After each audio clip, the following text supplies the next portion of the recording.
Cê salve em Pombolês. Salve, rapaziada. E aí? De boinha com vocês? Estamos aqui hoje para mais um vídeo. Hoje a gente vai falar de um problema que eu sofro. E sofro demais. Ansiedade e hipocondríaco. É isso. Eu morro de medo de doença e tenho muita ansiedade.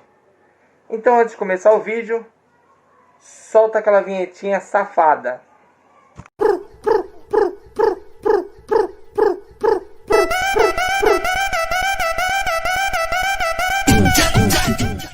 Bom, vamos lá. Desde criança, eu sou muito ansioso. Ansioso para tudo. Tudo que vocês imaginar. Tanto para as coisas boas e para as coisas ruins. E quem tem esse mesmo problema que eu, sabe como isso é terrível. E como é difícil viver e lidar com isso. Meus primeiros episódios, assim, que eu me lembro, né? De quando eu era um pombinho, pequenininho, filhote de pombo. Aliás, vocês já viram alguma vez um filhote de pombo? Fugindo aqui um pouco do assunto. Nunca ninguém vê. É igual o anão. Vocês já viram o anão morrer? Anão não morre. Eu acho que o anão ele some e se transforma em pombo depois. Entendeu? Mas voltando ao assunto principal e deixando os anões de lado. O meu primeiro episódio assim de ansiedade que eu me lembro foi quando eu comecei a ir para a escola. Eu tinha muito medo de ir para a escola. O meu medo maior era de minha mãe e meu pai me deixar lá e eles nunca mais voltar. Sumir. Sumiu! Entendeu? Eu tinha medo de ser abandonado. E aí quando eu chegava lá na escola, meu pai e minha mãe iam me deixar. Eu ficava tão nervoso, mas tão nervoso que vocês não têm ideia. Todo dia eu dava uma gorfada. Eu chegava na escola e... Era de lei, não tinha jeito. Passava muito mal mesmo. Aí, o que meus pais começaram assim pra fazer eu me acalmar, né? Falava assim, ó filho, você vai, entra aí. E o pai e a mãe vai ficar lá fora, ali na frente do portão da escola, esperando você sair. A gente não vai pra casa, a gente não vai te largar. E aí, beleza. Aí que tinha a hora do recreio, né? Pera aí. Caralho. Então, aí tinha a hora do recreio, né? O que eu fazia? Eu ia lá. Tinha um portão da escola e debaixo do portão tinha uma fresta desse tamanho mais ou menos. Eu pegava, deitava lá e ficava olhando pra ver se eu via alguma coisa. Mas não dava pra ver nada, só dava pra ver os pés das pessoas. Mas aí teve um dia que eu fiquei muito feliz. Porque tinha um cara... Tinha um tênis. Tinha uma pessoa sentada ali na frente, que era igualzinho do meu pai, meio surrado, meio velho, entendeu? E eu falei, caralho, é verdade, meu pai não foi pra casa, ele tá me esperando aí. Mas era tudo mentira, eles nunca ficaram lá na frente, isso só foi pra me acalmar. E aquele tênis lá devia ser de algum mendigo que tava ali sentado descansando e mais nada, porque não era o meu pai. E isso me deixou muito frustrado anos depois que eu soube que eles nunca ficaram lá. Outro episódio que rolou na escola, mas esse, eu juro pra vocês, eu tenho até vergonha de contar. Foi o pior de todos os episódios de ansiedade da minha vida, eu acho. Nesse dia eu tava tão nervoso, tão ansioso, que começou a me dar uma dor de barriga. Mas uma dor de barriga. A marmota já tava na toca, sabe? Tava assim, ó. Entendeu? E eu era muito tímido, eu tinha vergonha de pedir pra professora pra ir no banheiro. E aí eu comecei a peidar. Só que eu não comecei a só peidar. Eu comecei a cagar. Literalmente no meio da sala. Comecei assim, senti aquela dor de barriga, comecei a peidar e começou a sair bosta. E eu fiquei quieto. Só que a gente tava tudo lá sentado em círculo na sala de aula, fazendo atividade. Meus amiguinhos começaram a reclamar daquele cheiro, né, de bosta subindo. E eu fingi que não era nem comigo. Fiz cara de paisagem lá.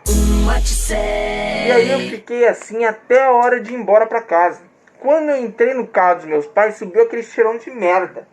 Meu pai e minha mãe já desconfiaram, né?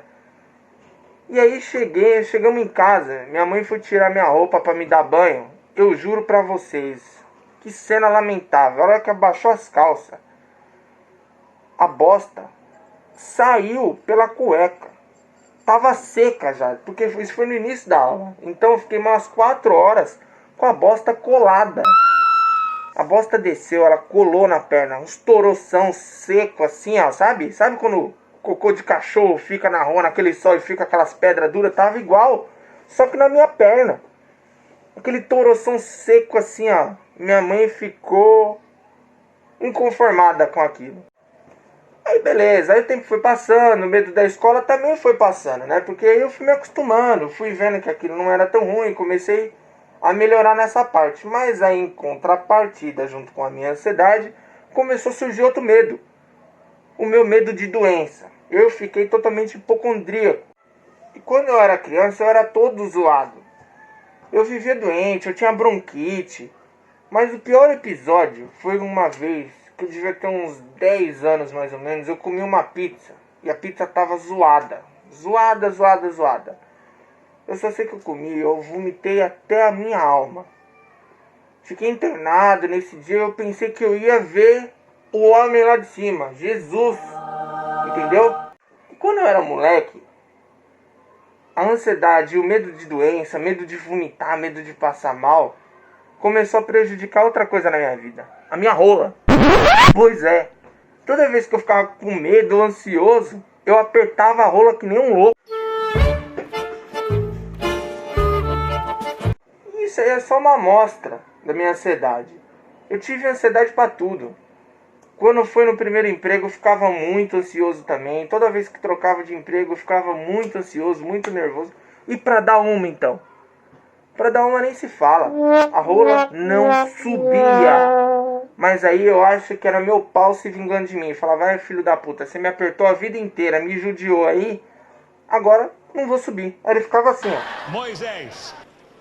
Batia aí, Não consegue, né? Teve uma vez quando eu era moleque também que minha mãe ficou muito mal. Minha mãe ficou com uma conjuntivite horrorosa. Ela ficou com o olho desse tamanho assim, chegava a sangrar. Era uma coisa horrorosa. A gente foi no hospital e aí quando a gente chegou lá, as enfermeiras ficaram assim olhando meio desconfiadas, perguntando se aquilo ali era conjuntivite mesmo. Desconfiando que meu pai tinha dado uns boxes na minha mãe, de tão feio que era. Minha mãe parecia o Rock Balboa depois da luta. E dias depois, meu pai também ficou do mesmo jeito. E adivinha quem não pegou? O cismado aqui. Porque eu passava álcool em gel até na cara. Esfregava nos olhos. Poderia ter ficado cego? Poderia. Mas não peguei a conjuntivite. E quando alguém tem virose, de caganeira, eu nem chego perto da pessoa. E quando eu chego, eu fico o máximo de tempo perto da pessoa assim, sem respirar. Fico duro. E com essa história de corona, eu confesso que eu piorei demais, assim, minha ansiedade, meu medo de doença, medo de morrer. Sabe, tem dia assim que eu acordo com o nariz entupido, eu falo, meu Deus, já tô com corona. Aí eu começo a fazer uns testes, entendeu? E qual é o teste? É o teste do cheiro. Falam que quando você tem corona, você não sente cheiro, certo? E aí o que eu faço? Eu pego, eu solto aquele peido, e aí eu dou aquela cheirada. Pego assim, enfio a cabeça no meio da perna. Se eu sentir aquele cheiro de podrão vindo dentro de mim, tá ok.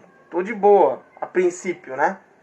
Mas aí se eu não sentir, eu já fico preocupado. Graças a Deus, até hoje, sempre senti o cheiro. Então é isso, rapaziada. Isso aí foi compartilhando um pouco dos meus sentimentos interiores com vocês. Minha ansiedade, meu hipocondríaco.